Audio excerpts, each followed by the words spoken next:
Hello, everybody. It's Roxetta with Past Present Herbs, and tonight I am doing a presentation here with you on respiratory herbs and the functions of the respiratory system. And tonight I thought we would go over some respiratory herbs. And we would talk about some things that we could do for our respiratory health. And we would talk very briefly about the functions of the respiratory system. And we would kind of just see what we could do because this is kind of cough, cold, and flu season. I know every year, whether some people get sick or not get sick, there's always a family member around that does get sick. I know for the most part, it's good to boost our immune systems. And so I know for many years I stayed sick, was in and out of doctor's offices, and I'm doing much better now. I don't go back and forth to the doctor's offices, and I'm doing quite well as far as making my own home remedies. And so I thought I would share this time with you. I would like to do like a few housekeeping rules here, what I call housekeeping rules. Um, if you would please get you a glass of tea, glass of water. Get comfortable because I'm going to be recording this, but I am going to be spending a little bit of time on this because this is going to go over more than just a few herbs. And so if you want to get a pen and a piece of paper, and just kind of relax. I wish this could be like 15 or 20 minutes, but quite frankly, it's not going to be 15 or 20 minutes. So I'm going to make this as quick as possible, but I do believe it's going to be longer than 15 or 20 minutes. And yeah, here at Past Present Herbs, I try to go over as much as possible, make it as painless as possible. But sometimes when I do a presentation like this, I put a lot of time, effort, research. I buy books. I spend quite a bit of time, and I'm learning new techniques, new ways so that it's visually appealing and all that kind of stuff. So if you feel that you would like to, leave me a little something to support me, I would really appreciate it. It would be very, very nice, very, very much appreciated. So I would like to thank you ahead of time. So let's go ahead and get on. I will leave my email and all that in the bottom and some other information for you to take a look and to consider. But right now, I see before you have some pictures here, and this is mullein, peppermint, echinacea, and I believe the purple little flower there is Lobilia inflata, and that is an annual. The other ones are perennials, or I'm sorry, mullein is a biennial, so it'll grow for a couple of years. Sorry. It'll grow for about 2 years, then kind of soft seed, come back. I've seen it come back for a couple of years, kind of die off for a year, then come back the next year. The beautiful yellow flowers, it's kind of grows in a rosette pattern, but it is beautiful. Now I've seen echinacea just come back year after year. Peppermint, we all know peppermint just goes crazy and it grows everywhere. So anyway, going to, if I can, go over our function of the respiratory system.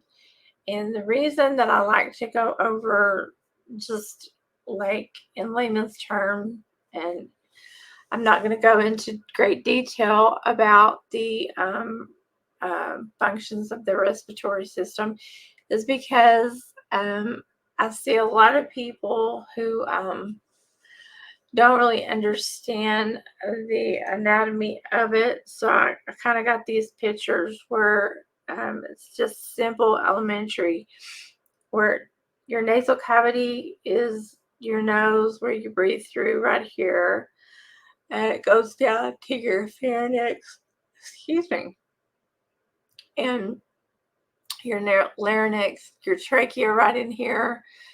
And a lot of us, I think, even like me, I have a really hard time feeling right back here in the back of my throat, up here in the top, right here in the larynx and down into the trachea. And then, you know, you have your bronchial right in here, your bronchial holes. Then you have your lungs.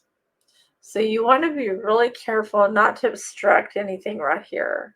You know, you have inhaling and exhaling are the very basis for normal breathing, even though that sounds really elementary, but just it's really important to say it. Don't obstruct this. And don't, like when you're inhaling essential oils, don't put the essential oils up in your nose. Okay? Okay. Now, you have breathing in and out exchanges gases between the lungs and the bloodstream. So when you're in the lungs, inside the lungs, and the exchange with the carbon dioxide waste through the external respiration, you're breathing in, you're breathing out. That's somebody doing respirations. So what's happening when you're breathing in? What's happening when you're breathing out? That's an exchange of gases, okay? And that's the basis of life right there. I mean, if you're not breathing in and breathing out, that's not good. So you want to make sure to breathe really deep, breathing in and breathing out. Breathing in good, clean air, okay?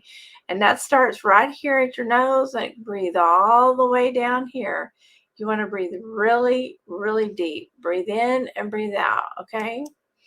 And that just seems like really simple, but the bloodstream delivers oxygen to the cells and removes the waste to the of the carbon dioxide through the respiration. That is why we don't need to obstruct the nasal passages in any way.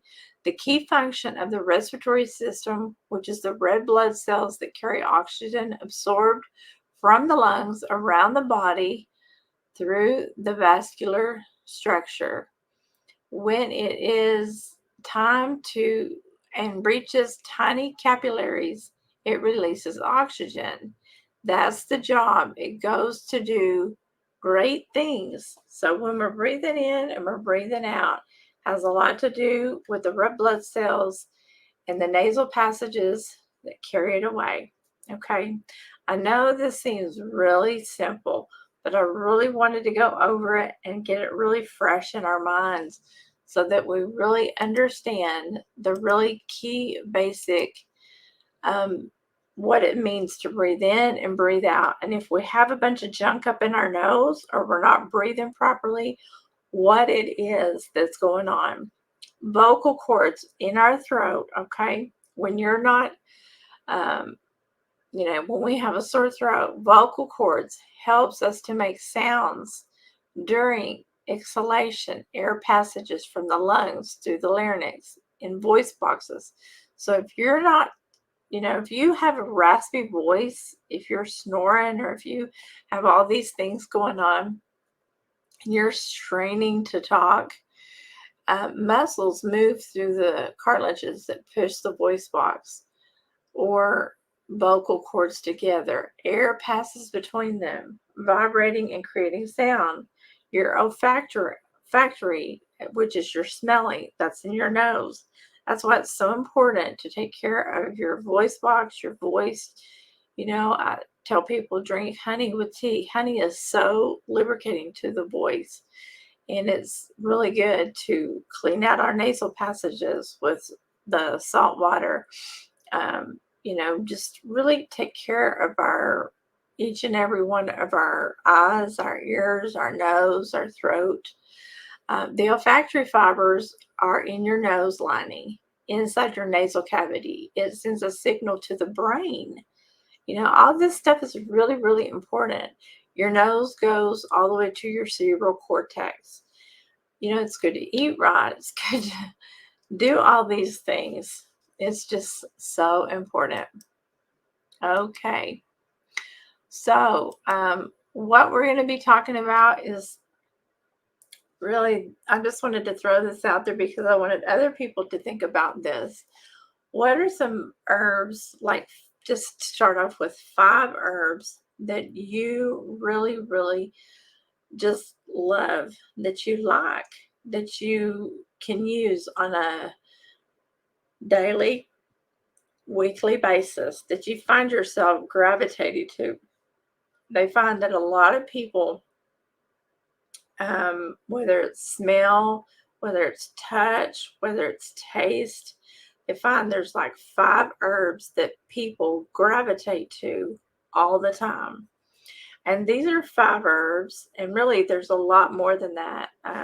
You can start out with 5 herbs, but you'll grow in your familiarity, in your love, in your just the herbs that work well with you. But for me, mullein is a great herb. I've started out with it.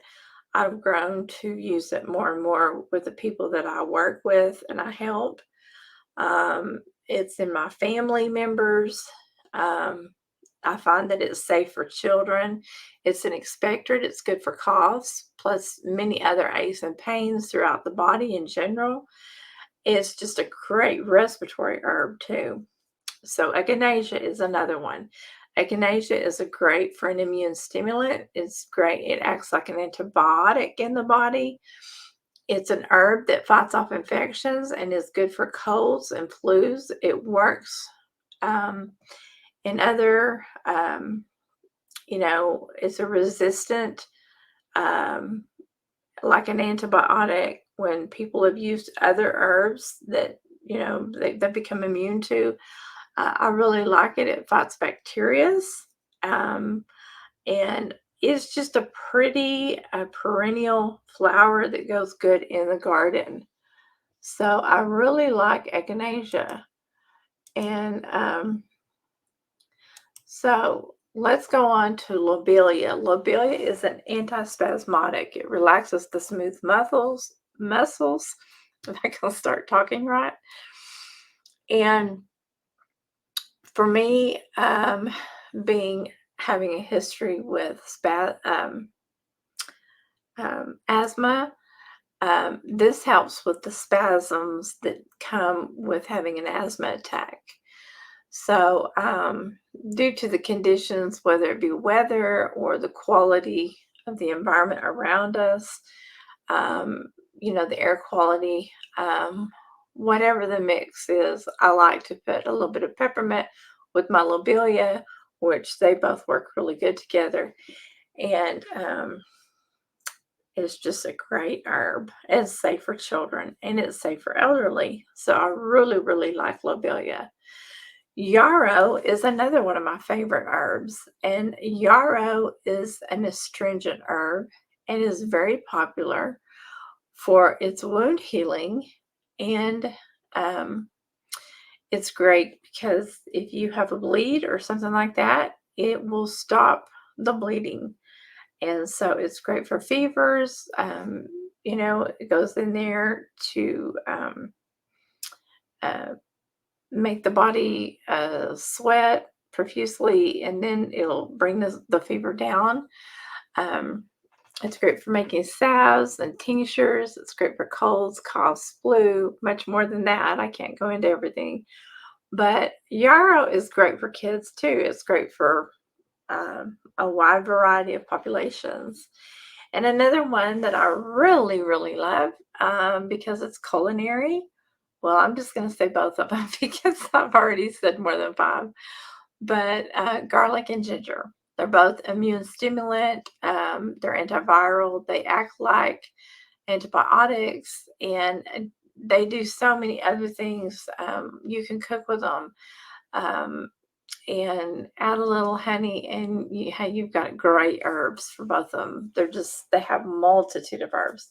So like I said, okay, there you have a great start for some cough, cold, and flu herbs. And yes, I got more than just five, but anyway, yeah, those are some that I just really, really like. And we have some pictures of garlic and some pictures of ginger. And I thought they were really pretty. I just kind of wanted to show them off. And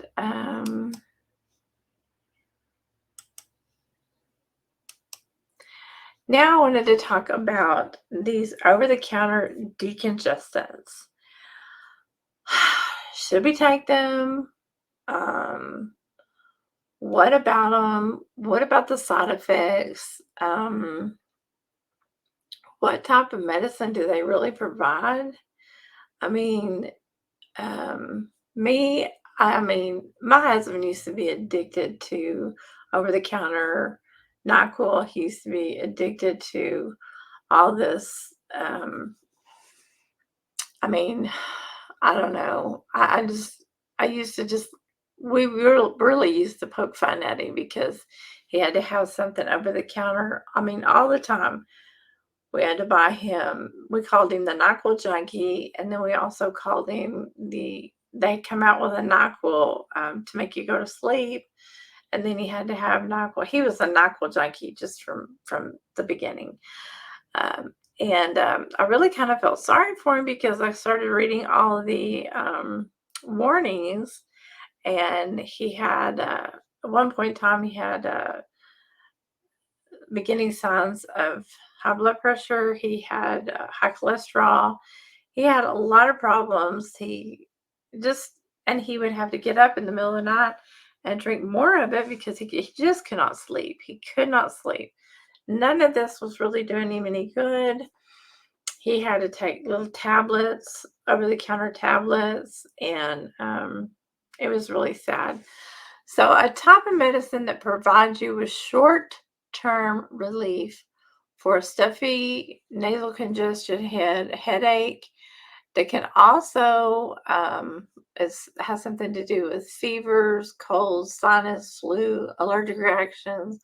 But is any of this true? No. The side effects are really, really bad. A lot of these over-the-counter flu things, they end up giving you something like cholesterol problems, heart problems. They end up giving you high blood pressure and stuff like that, and they can even cause you to have dizziness, and you end up having to go. You're running back and forth, back and forth, back and forth, back and forth. They just cover up your sign and symptom. So what I'm going to say to you is, what is a real herbal decongestant? A type of medicine that provides really good relief, like chamomile tea. That has a natural antihistamine in it. Cayenne pepper. It's good for sprinkling in your teas. It's good for putting in your foods. Peppermint tea. It opens the lung. It stimulates the entire body. Not like caffeine, but thyme. Put it with some honey. It's an expectorant, and it's a congestant. It relaxes the lungs and helps open things up. And rosemary, it improves circulation, memory. Steam it in some water and put some essential oils in there with it. And put your head over the bowl, and your whole everything will just start opening up. Take the pressure away. eucalyptus in a bowl with and also with lemon, and drink the lemon and eucalyptus tea. Um, I mean, there's so many other good remedies, but this is just a few that I put down, and there's no side effects. There's absolutely no side effects, you know. So another really good one is pine needles. You can just walk out, get a whole bowl full is packed full of vitamin C. You could put those in a bowl or make pine needle tea. It's something that is full of nourishment in the winter months. It's supportive of colds and flu, and it's very, very tasty.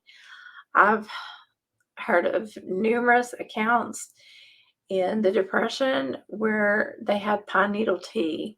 They mixed pine needle tea in with their soups and stews because of all the nourishment that it had. And, you know, it's not a dark colored tea, but when you have pine needles everywhere, and it makes you feel better. It really does make you feel better. Okay, so let's go on to some antiviral herbs. You have garlic and lemon. You have yarrow. You have elderberry and elderflower.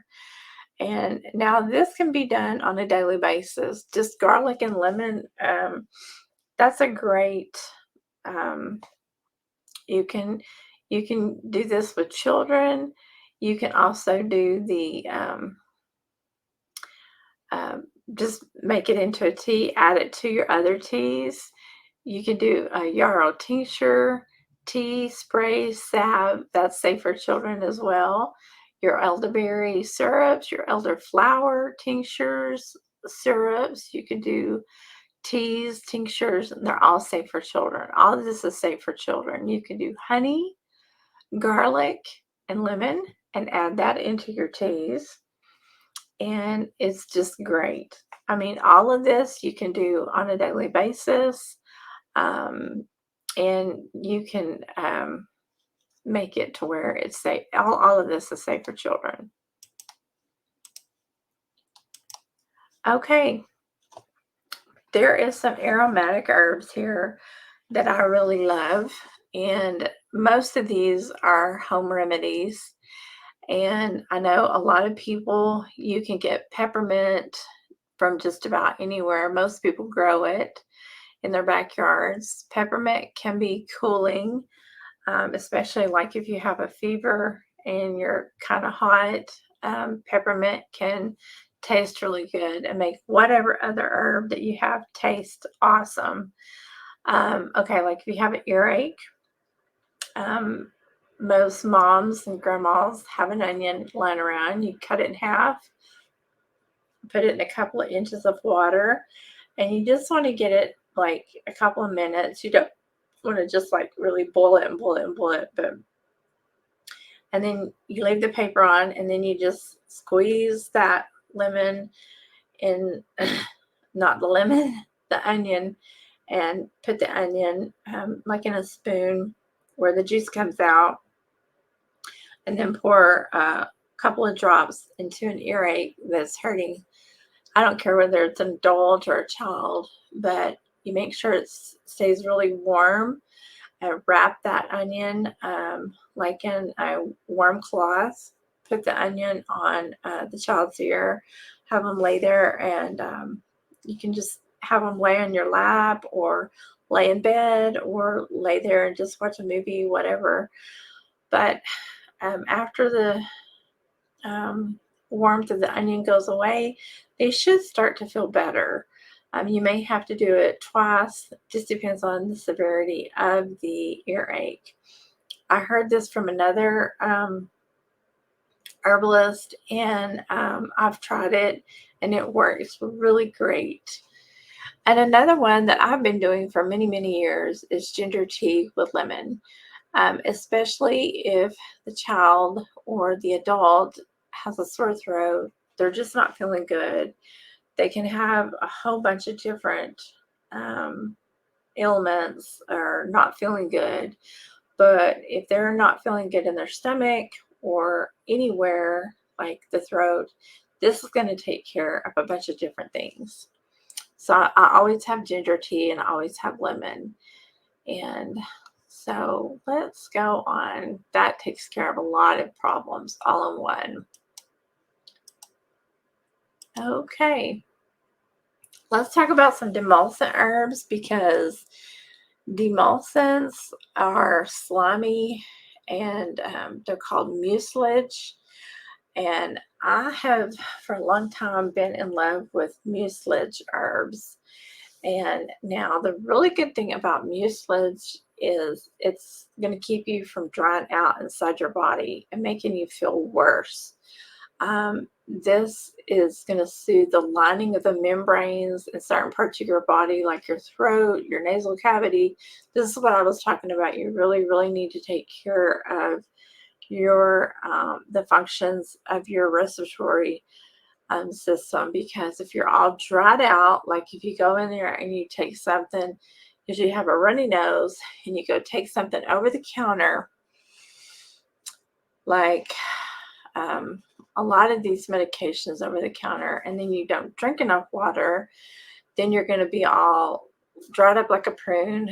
Yeah, it's gonna you know, like these over the counter medications, they're going to dry up your nose, but then you're going to be so dry, you're going to be super dried, and then you're going to end up with a headache because you don't have enough moisture in your body, you don't have enough water in your body. And that's what they always say, well, if you take this, make sure you drink enough water. Well, you just need to get that slimy substance. Your body needs to have all that good stuff in your body, and you will your body needs to stay hydrated, and you need one of these. And slippery elm, even the lining in your stomach, I put down there, even the lining in your stomach, your throat, you have to stay lubricated. I mean, I'm not talking about all this snot coming running out of you. You have to be like balanced. I'm always talking about balance. And your body will line out and it will be balanced. Slippery elm, um, marshmallow, plantain, mullein. Mullein is really good. I love marshmallow, and I love mullein. Licorice is good. Linden is like a diaphoretic that supports your fever. It goes in there, but it it helps to fight the infection. When the fever comes on, is what it's doing is it's fighting that infection. And the same thing, there's diaphoretic herbs that go in, and not always is it bad to have a fever. Fevers, what they do is they fight the infection, get the infection out of there, and then when you get the fever gone, then you're good because the infection's gone. So hibiscus and comfrey. Um, I really, really love uh, the slimy substance top mucilage herbs. I do. I really do. Okay, now the aromatic and the demulcents combined, they work really good together, because say you have, I'll just use two for instance. Say you have mullein, which you have that beautiful picture over there, and then you have something like peppermint. Okay, you put those together, which is very aromatic and a really good demulcent. They work together, and they open up the lungs, and then you have all that mucus and crummy stuff, infection and all that moving out of the body, and then you're able to just open up your lungs and breathe really good. And yeah, that's what our goal is, to just keep things free and clear, and that's the name of the game. Okay, we're going to go on and we're going to talk about cough suppressants. Now, cough suppressants, wild cherry bark is really good to make you a cough syrup or a tincture, or you can do just put it in with some other You can put it with mullein, you can put it with peppermint, licorice. You can do a wide variety of things with this. But it's really good to combat coughs. And say you have, you might have been walking down the store aisle and you might see some cherry cough drops. Well, this is an old time remedy, and it's because we have these cherry trees, and the wild cherry bark comes from that a long time ago. And of course, mullein is great for coughs, fennel, peppermint, marshmallow is very lubricating, licorice, and thyme, like I said earlier. And if you haven't noticed by now, we have a pattern going here. A lot of these herbs are being repeated in different categories. They might be a cough suppressant. They also might be demulcent. They also might be aromatic. Uh, they're just very diversified. They're in several different categories, and that's because like you see all these herbs, they're in different categories because they have different actions, but they're used in the cough and cold flu season for various things. And it's just great that you can say, well, I could use it for this, but I can also use it for that, but I could use it for this and this and that. It's really good.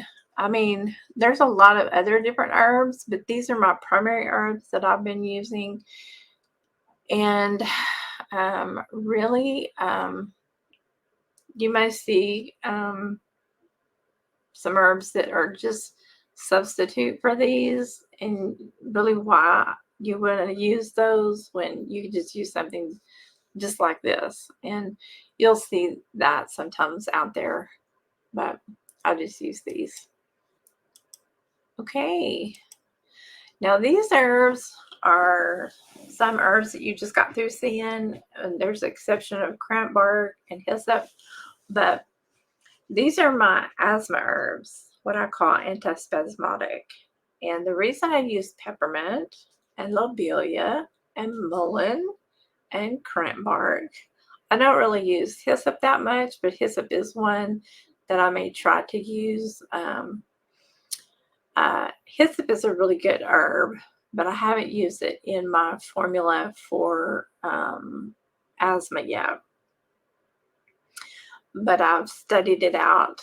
But lobelia, mullein, cramp bark, and peppermint, I use all of those in a tincture form, and it's very good.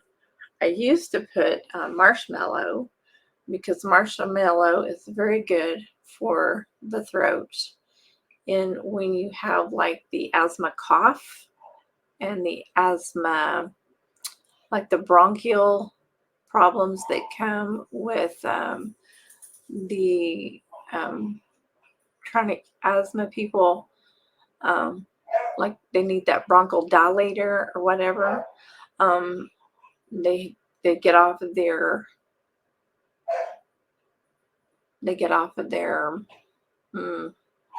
inhaler. That can be a substitute for them. And but that's another story. I won't go into all that.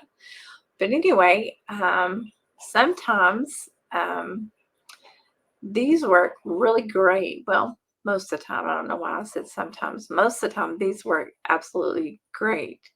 The cramp bark is really good with the lobelia and relaxing those muscles in here in your throat. And I have found it to be superb.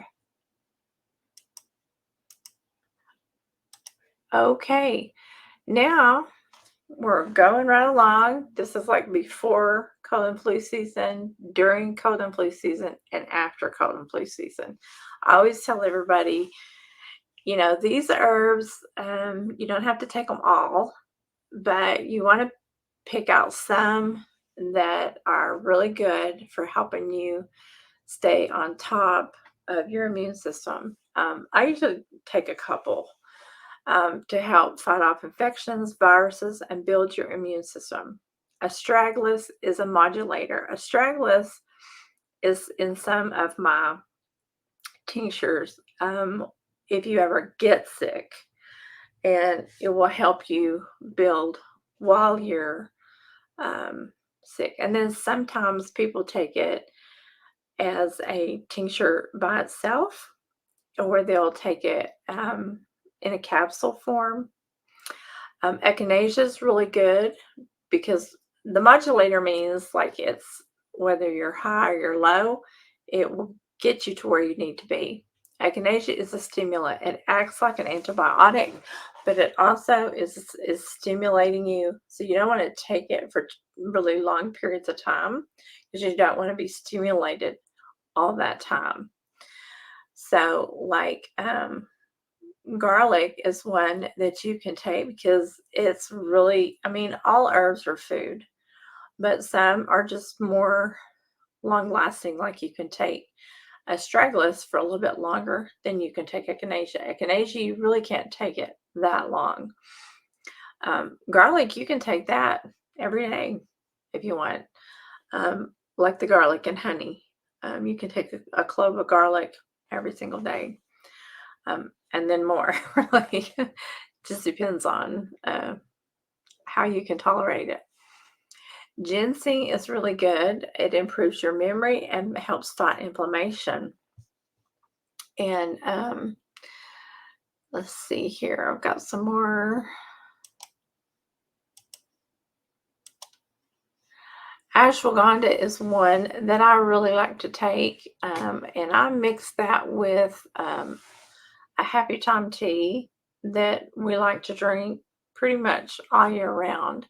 Ashwagandha is one that is pretty safe to take, not in large doses, but it helps reduce your everyday stresses. And in today's society, we have a lot of stress that we have to manage, stresses that we are not used to. Um, well, we just have a lot of stress that we didn't have to deal with, that our parents and our grandparents didn't have to deal with. So ashwagandha is one that I've incorporated, and that I do is the root that I do like to incorporate into my diet. And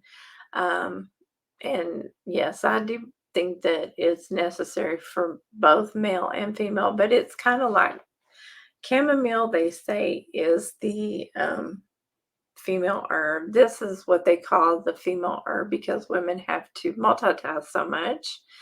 But at the same time, if you are a man and you have a lot of multitasking, it should not just be just one gender. I mean, it should be for everybody.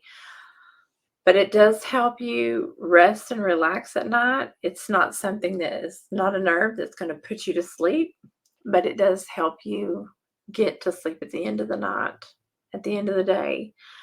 And I really like ashwagandha. There's been a lot of study done on it that it does help boost the immune system because of the fact that it does help you rest. And turmeric, it's an antioxidant protector, and it combats inflammation. And plus, it just does so many things. Turmeric is kind of like that wonder herb that just keeps on giving and giving and giving. Golden seal is kind of like, I look at golden seal kind of like echinacea. Golden seal is like a natural antibiotic as well.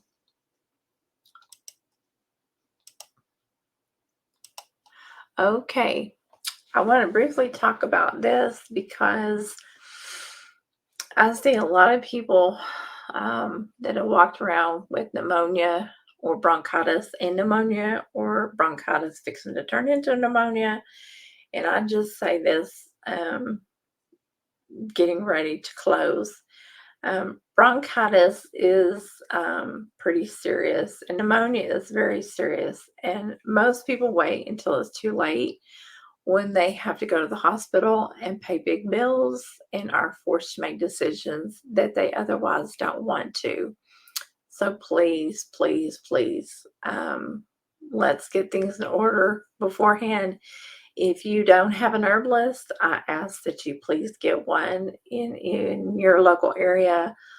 Look them up, ask some friends, seek one out. If you meet him or her, I know there are a lot of herbalists out there. Find one that you can talk to, that you can get a hold of, get their name, get their email. They may have a client information sheet. Ask them if you can fill that out, because the reason that we have the client information sheet, it is because we need to know some information about you. We need to know if you have cholesterol, high blood pressure, if you're a diabetic. We need to know a lot of information, just because if we are going to say, you know, if you come to us and say, I need help with whatever XYZ, we can't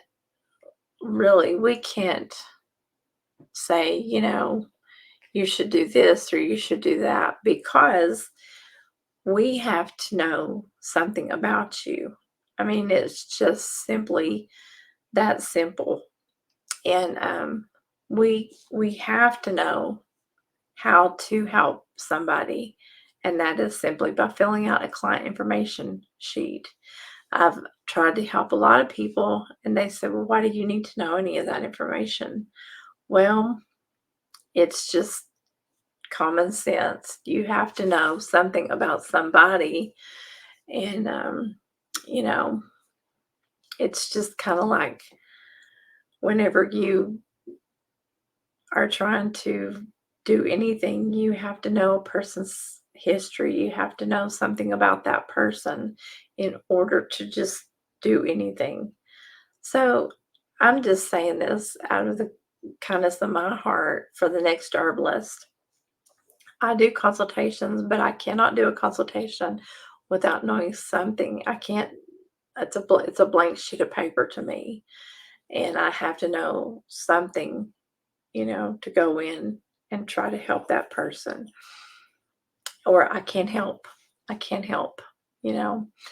So anyway, I think most people generally understand that, but some people, they don't understand that. And so I'm trying to say this for many reasons. I'm doing this video. Um, what did I put out here? I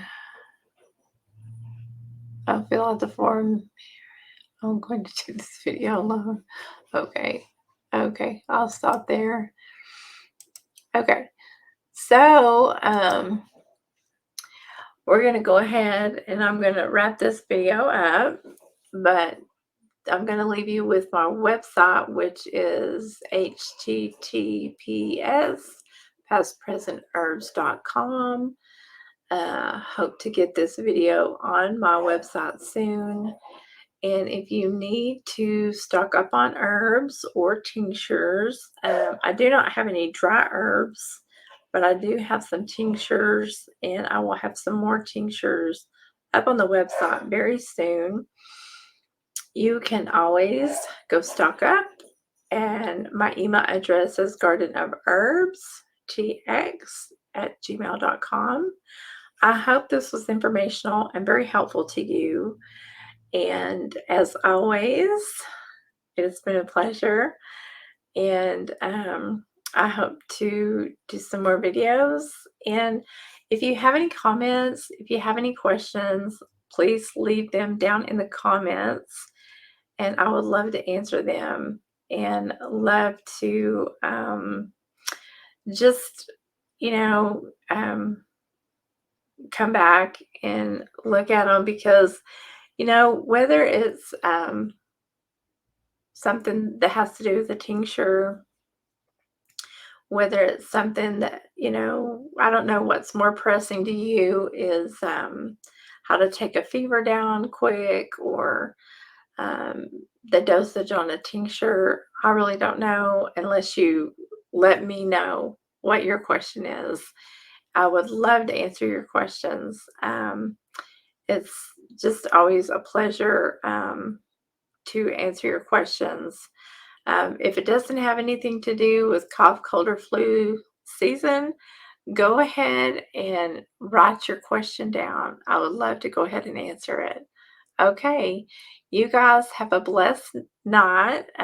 This was really fun to go over all these herbs, and I will see you in the next video. Okay, you guys have a great night. Bye for now.